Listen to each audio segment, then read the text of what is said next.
And we are recording now. So just to start this back off, my name is Ashley Dingman, and I am at the State 4-H office in charge of civic engagement and leadership programming. I'm also joined tonight by Miss Rachel Bearden out of Hot Spring County, and she and I are working together on a great idea that she had for a TeenStar education leadership program for those of you that apply for and hopefully are named TeenStar this year. So she's going to talk about that here in just a little bit. I am going to share my screen. Got a couple slides for you, just so you can kind of have a visual to follow along with while I talk at you. And if you have questions throughout this whole thing, we'll be super informal. So feel free to unmute and shout them at me or put them in the chat. And Miss Rachel, if you'll look for them, and then also Grayson or Mr. President, as I see you've renamed yourself, if you'll keep an eye on the chat as well and help me out just to make sure I don't miss anything. So like I've said a couple of times now, we're going to talk about 4-H leadership applications. And if you don't know, our state leadership programs build on each other. So the first level, well, I guess arguably the very first level is becoming a leader within your county and within your club and starting to use those leadership skills. I know your county agents and volunteer leaders are always challenging you and teaching you new leadership skills and things like that. So arguably, I guess the first step is there in your home county. But the first step as far as state leadership goes is becoming a TeenStar. And TeenStars are, like I said, at the very first level. Once you've been a TeenStar for a year, you can then apply for ambassador. And once you've served as an ambassador for a year, you are eligible to apply for state officer. So those kind of three build on each other. That way we're ensuring that you're learning skills and growing in your 4-H knowledge as well as your leadership skills by the time that you're becoming a state officer. So the first one, like I've talked about, is TeenStar. You can see one of last year's TeenStars, Miss Silvana, who I'm pretty sure I saw is here. So you're getting a little shout out there, pictured. And you must be 14 years old as of January 1st. Of the current year, which this year is 2022, to apply for TeenStar. You have to have at least completed 1 year of being a 4-H member.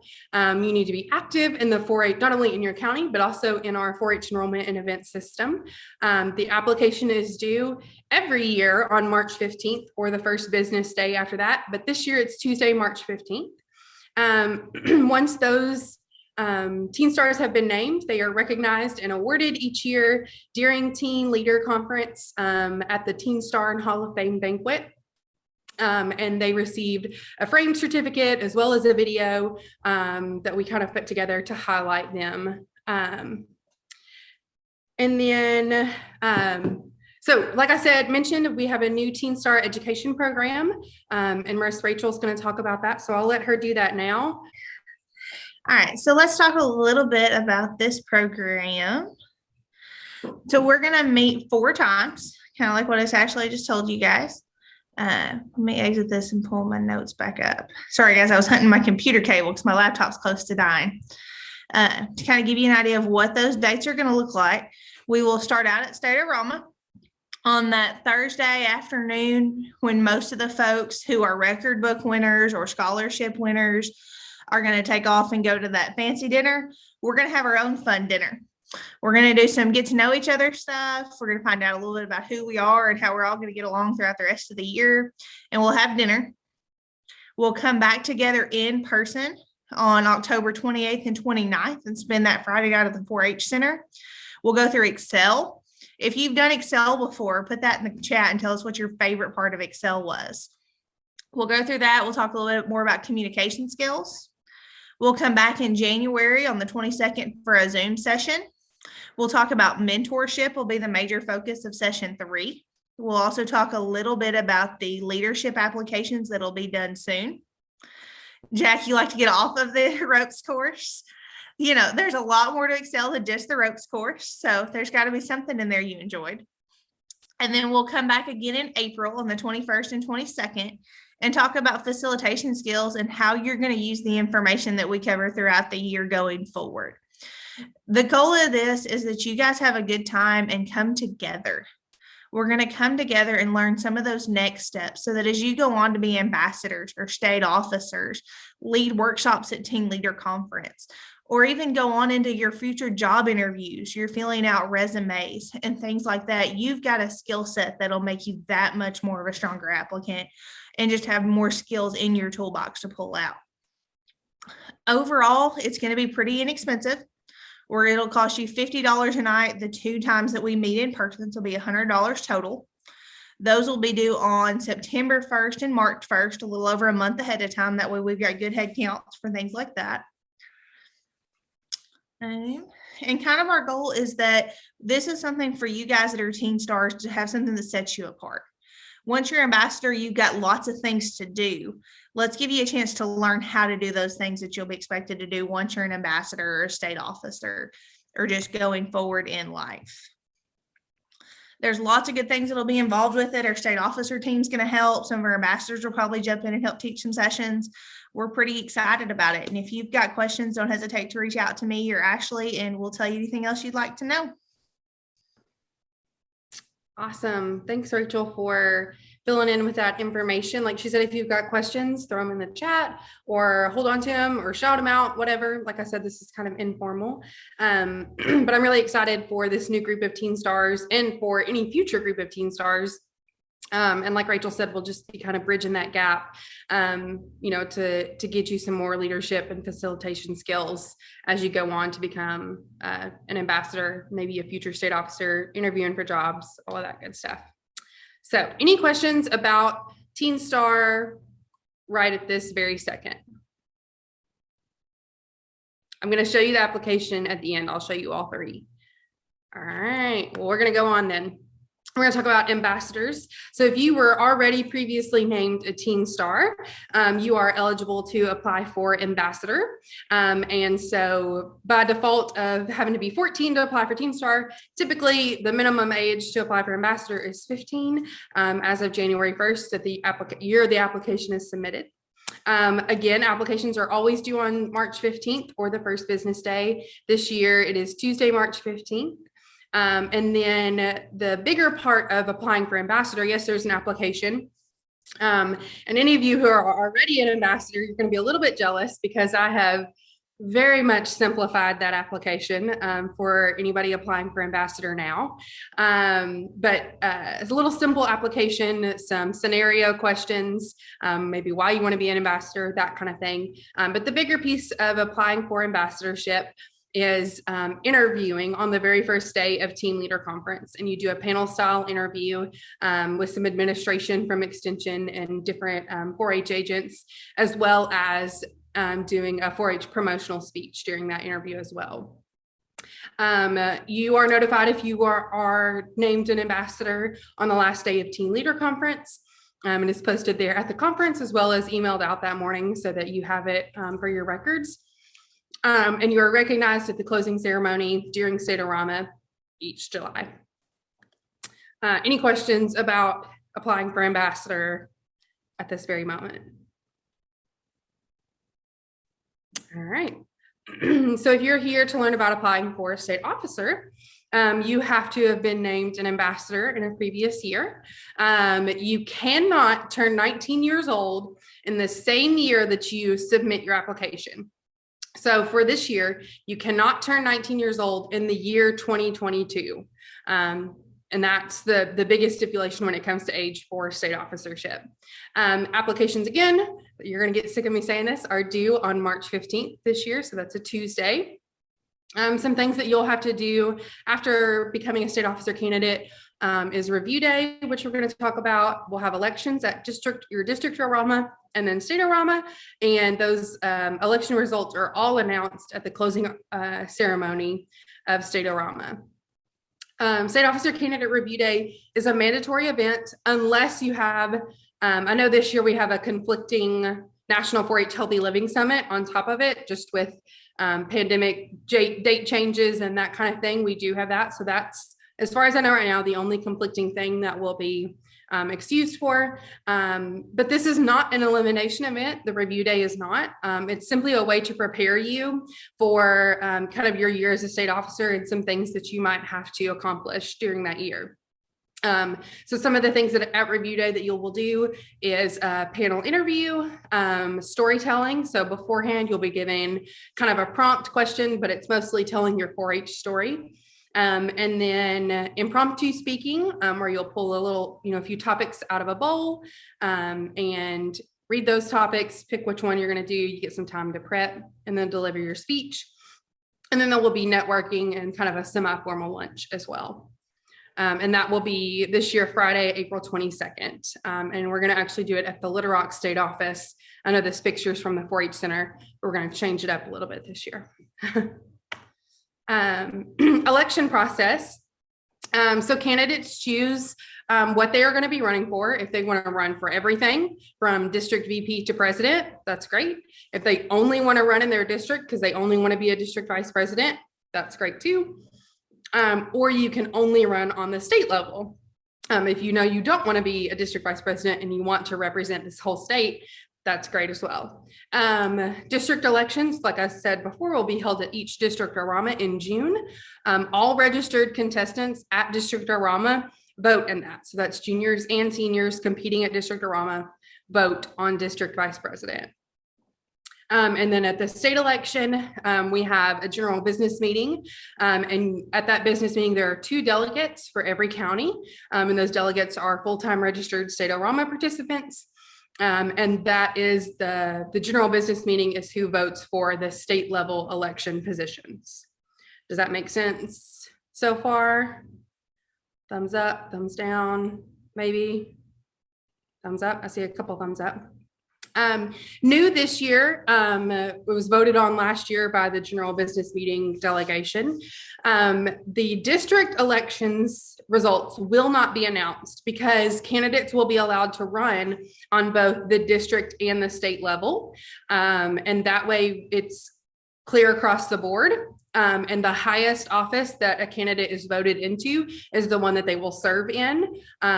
So say, you're running at the district and the state level, you run in the Ozark district, you're not going to know then in June where you placed. You're going to keep on going. You're going to do your candidate speech at State ORAMA, run in that election as well. And then there will be administration that looks over the votes. It won't just be me in a back corner by myself. There's a set panel of people who look at the results from each one. And like I said, the highest office that you are voted into will be the one that you serve in. Any questions about that? All right, y'all are easy peasy.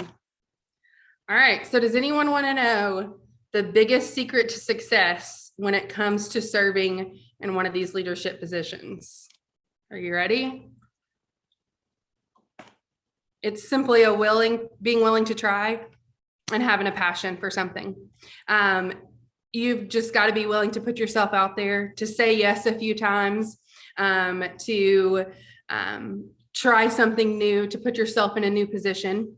And then you got to have a little bit of passion for 4-H, for your project area, for the position that you're about to serve in. And that passion is what's going to help drive your commitment and, your willingness to learn new things and all of that.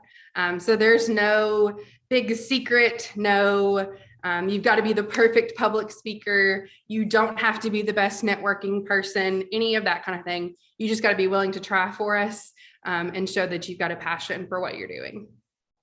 So that was my short round of slides.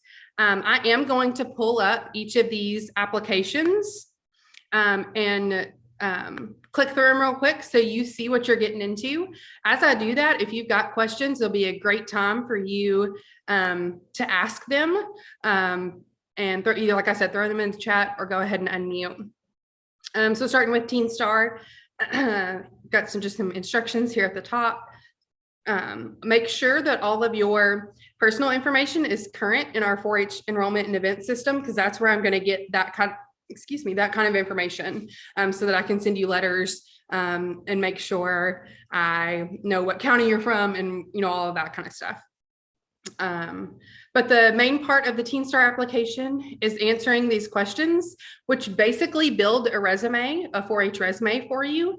So talking about leadership roles that you've held within your clubs, what the meaning of 4-H is to you, projects that you've been a part of, listing competitive events that you've been a part of, record books that you have actually submitted, any recognition that you've been, such as county champion or winning at a specific county district state contest, and then community service and mentoring. So like I said, these questions are basically kind of guiding you to build a 4-H resume. They're just listed out in question and answer boxes. The biggest part of this one is pay attention to the number with each section. So you can see here with record books submitted, it just says list up to 3 books that you've submitted. I don't need you to give me all the books that you submitted from the very first chance that you were ever able to submit a record book. Just give me 3 of them that you've done. And then recognition, though, you've got 5. So if you give me 5 awards that you've won, and you can kind of see the description here, but don't list me out 10 to 15 of them, okay? I'm just going to look at the first 5 anyways. And then the biggest part of this application is this short essay here. Each year the prompt changes, and it's typically geared toward whatever the theme for TLC and ORAMA is. So you might can get a little hint before it's actually announced. But there is the TeenStar essay question there. And you've got a box to type it in here. It's just about 500 words. I know this says 3,000 down here, but that includes characters and spaces and everything like that. So it doesn't have to be super long, but don't give me only 3 sentences either. You know, spend a little bit of time thinking about it, and give a good chunk about why, or something that answers to that question there on the application. And then simply your parent or guardian signature, as well as your signature. And yes, it's the awkward, like, you have to sign on the screen thing, but just do the best you can. All right. Any questions about this TeenStar application while I've got it up?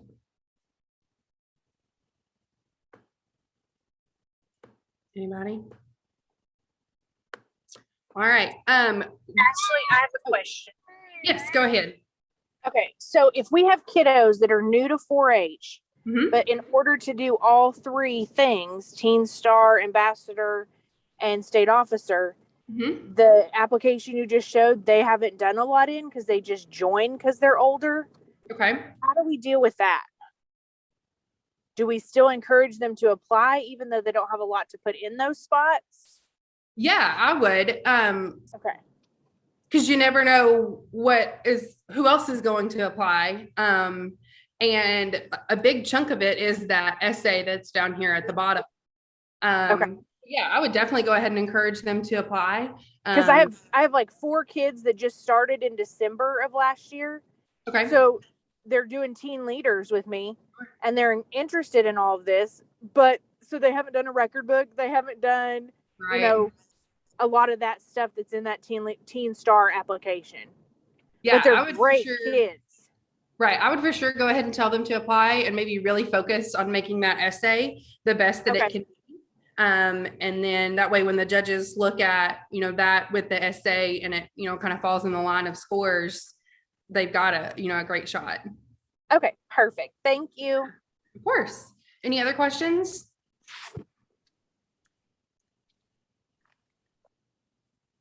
All right. And what I'm about to say goes for all of the applications that we're going to talk about. But two things, I guess, that is the same. There's this handy little button right here that says save and resume later. So if you get started on this application and then your parent calls you for dinner and you're like, I'm only halfway through, like I didn't get to finish it, you can hit save and resume later. And whatever email you have put here at the top of your form, it's going to send you an email to that email address. With a link in the body of the email to go straight back to your form with all of the answers that you've already put into it. So that is really handy if you want to work on this, over the next couple of weeks, or you've got an event that happens in the middle of it, something like that, you can always come back to it. Secondly, when you are completely finished and you are ready to submit, when you hit submit application, give it maybe a couple minutes and check your junk folder, but you should get a confirmation email coming from the Arkansas 4-H at uada.edu email address that says, yay, thanks, you submitted your TeenStar application. You know, be on the lookout for information from me, from Ashley Dingman, by such and such date. You know, if you have any other questions, contact your county office, something to that effect. If you do not get a confirmation email after you hit submit, there's some information up here at the top. This is if you don't get that email, please contact me. And here's my email address here. Just shoot me an email saying, hey, I swear I submitted it on, you know, March 10th at 11 o'clock at night. I didn't get an email. Could you check for me? And then I can go through on the back end of the application and check to see if I've got a submission from you. Okay. All right. If there are no more questions about TeenStar, then I'm going to jump to ambassadors. And if you have already been named a TeenStar, you're ready to apply for ambassador. Same kind of general directions up here at the top. There are some scenarios and questions here. So kind of what do you think the most important role of an ambassador is? A situation here about if you were to witness something kind of going against code of conduct, how would you handle that? And then what contributions do you think you can make to our ambassador program? So just 3 questions there. And then the biggest part of this is to submit a resume with your application. So you'll just hit choose file there and you see this pulls up here. You can click a file that's saved to your computer and it will attach and submit with your application. Up here at the top, if you need some help building a resume, there's a link here that opens up in a new tab for you. And there's a whole little fact sheet, an example resume here for you to kind of build off of. If you have submitted a record book before, it's the same type of resume that goes with your record book. So you may have that to pull from. You could just update and add to. And then answer those questions. Applicant signature, your adult signature, parent, guardian, whoever signs that. Same thing as on the TeenStar. If you hit save and resume later, you can come back to it or submit application. And once you hit submit, you should get an email from Arkansas 4-H at uada.edu that says, hey, good job, you submitted your application. All right.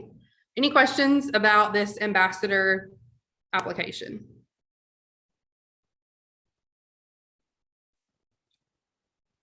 Remember, the bigger part of applying for ambassador is the in-person interview. And that will be the Wednesday of Teen Leader Conference, which is Wednesday, June 8th. I have it sitting here in front of me, Wednesday, June 8th. So you'll want to make sure that day is clear to do an interview at the 4-H Center where you'll do your promotional speech in your interview. And once you apply for ambassador and we get your application, I send you a full packet explaining all of that kind of stuff. So you'll be fully prepared for that interview. All right. While we are talking about ambassador, I'm going to go back to this page. If some of you are on here to talk about ambassador recertification, I'll give you a quick glimpse into that one real quick. Once you are named an ambassador, the way that you keep staying an ambassador for the next 3-4 years, depending on your age, is that you recertify each year. And it's simply a report checklist of things that you did throughout the year that makes you an ambassador. So it could be teaching workshops, could be doing a radio spot in your local community, could be helping out with putting on district orama or county orama, any of those things. And you can see there's all kinds of things to click through here. And it populates another form to fill out what you did during that radio spot or workshop or whatever. So any questions about ambassador recertification while I have this open? Because I know I've got quite a few ambassadors on here.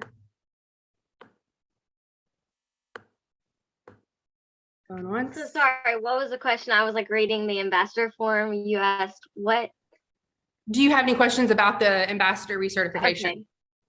Yeah. No, I don't. Okay, I was just making sure I didn't miss something else. Sorry, I was like reading the application. All right, well, we can come back to that in a minute if we need to. So next we'll talk about state officer application. It, like the ambassador one, is pretty short and sweet. At this point, your county, by the time that you're applying for state officer, your county and your county agent know you really well. I'm probably going to know you pretty well because you've been an ambassador for a year or so. So I don't need to know a ton of information from you. I need to know what positions you're applying for. This is not completely set in stone when you're putting it on this application. This is just to give us an idea. At review day, which we just talked about a little bit earlier, which is in April, that is where you completely concrete what positions you're going to apply for. But this is just to give us an idea.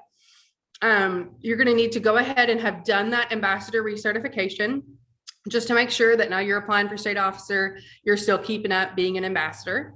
And then you'll upload a resume as well. So just to update that record book, ambassador resume. So we kind of see what you've done since then. But other than that, name, cell phone number, email, that kind of thing. And then just give me a short little blurb about why you think you'd make, be a good state officer, why you want to run for state officer. Again, there's a save and resume later button here so that if you want to start on the application, come back at a different time and finish it. And then complete registration, like I've said with all the others, once you hit that, you should receive a confirmation email that says, yay, you applied for state officer. Here's some details you might need to know. If you don't get that email, reach out to me and let me know in that way, or reach out to your county agent and they can reach out to me. They'll know who to contact. And that way I can kind of check on the back end and make sure you've actually gotten it submitted. Some things up here at the top that are a little bit different. The election procedures are linked here. So if you click that while you're in this application, it comes to a little file here, and it just shows you all of the election procedures, things you might want to read through as you apply, or even save that file so that after you apply, you can kind of read through that as well. So any questions about applying for state officer?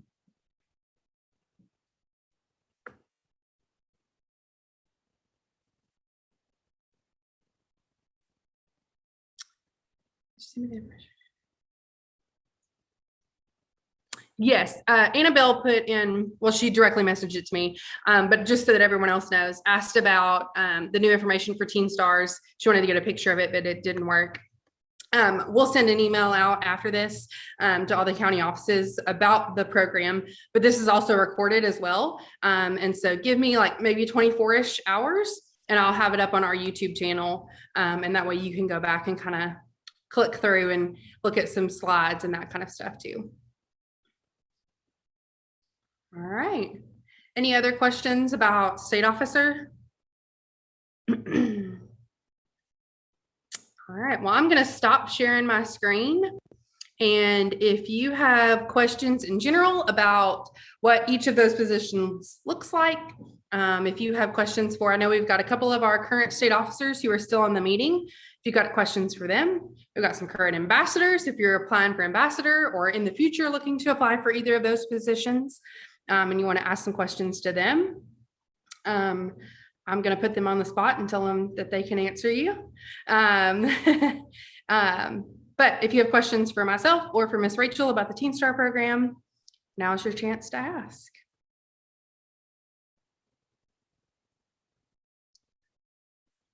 Ethan asked, you need to be a TeenStar in order to apply for 4-H scholarships. No, except for one of them.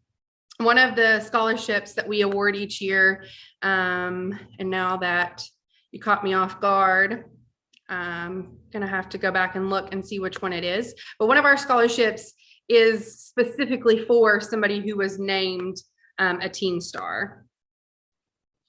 And if you'll give me 2 seconds, as soon as I see the name of it, I'm gonna remember which one it was.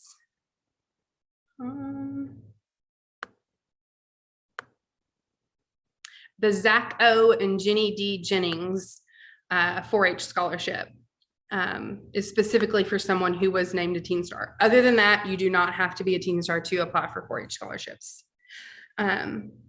I would say more involvement that you have in different programs and on the state level and that kind of stuff is always good help, but no, it's not a requirement.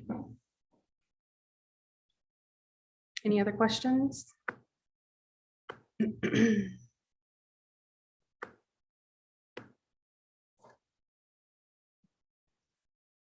We're a quiet bunch. Saving a copy of all the questions and answers.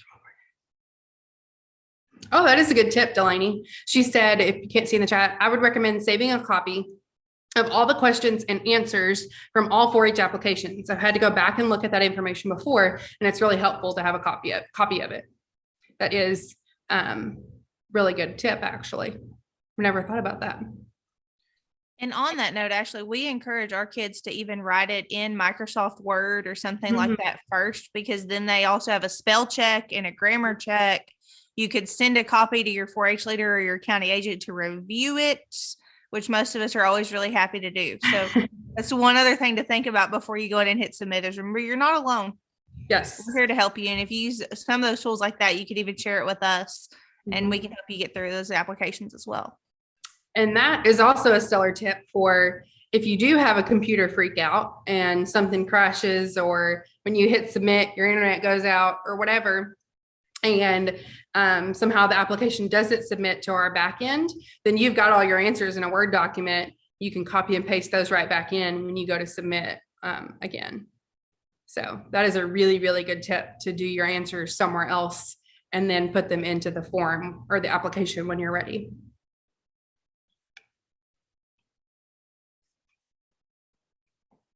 Districtorama, can people running for state officer promote with pins, keychains, etc.? That is a sticky one, and the answer really is no. But those election procedures that let me share my screen one more time. I'll kind of show you where you can look at that. It's mostly on a in an effort to level the playing field. But here in these election procedures, when it pulls up,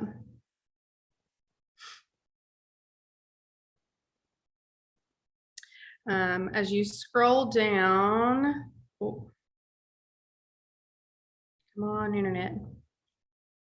There's some voting procedures, campaign and election rules, and then campaign literature materials. So you can kind of see what is allowed and what is not allowed at the actual contests. So you can see no campaign materials are to be inside districtorama or stateorama assembly areas, and that kind of thing. Actually, there is one in the chat with the resume to preview. Okay. There's election procedures. Oh, I see it now. Miss Burgess, do you want me to just like look over this resume? Oh, is this resume style? Okay. It'd be helpful if I read your question, huh?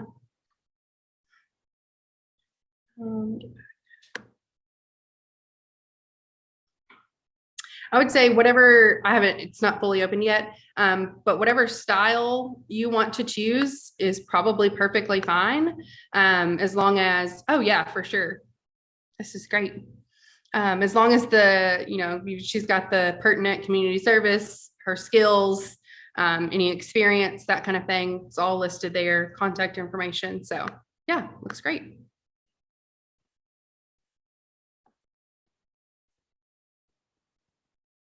All right.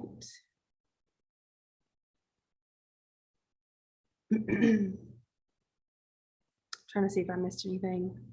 Wapiti, I'm not sure if you were here when I was talking about review day. I see your question about review day. I mentioned that this year it is falling on top of the National 4-H Healthy Living Summit. So if that's something you're going to, and you're applying, or we're applying for state officer as well, obviously a national 4-H event trumps something that we're doing here on the state level. So we'll probably do like a pre-recorded situation. So I'll probably have you pre-record your 4-H story, an impromptu speech, and maybe even answer some interview questions, just so you get some of that practice. But no, we will not, there won't be any consequences for you attending a national 4-H event. That's for sure. Okay, thank you. Yeah, of course. Any other questions? I don't want to take up too much of your time, especially with you. I know it's a busy evening. So if there are no other questions, you feel free to leave.